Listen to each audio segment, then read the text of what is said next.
जमाने में आज नहीं पहले से अगुआ शुरुआत से लेकर अंत तक गाली खाता है जब तक शादी चलती है।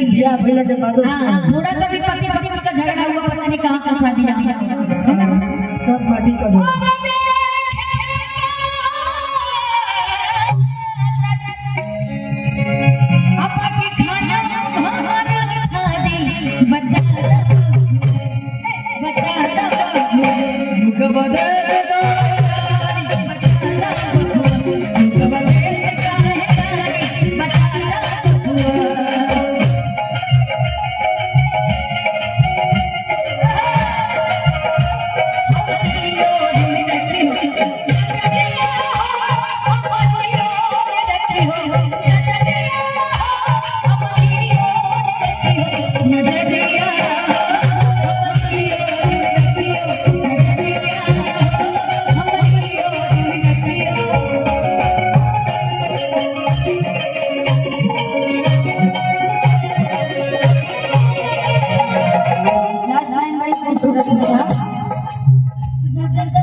पहले के जमाने में तीन नहीं पता नहीं कितनी महिला ली जाती थी।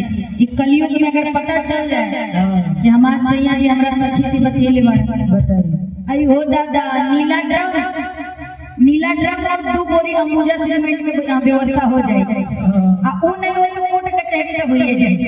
सही है ना?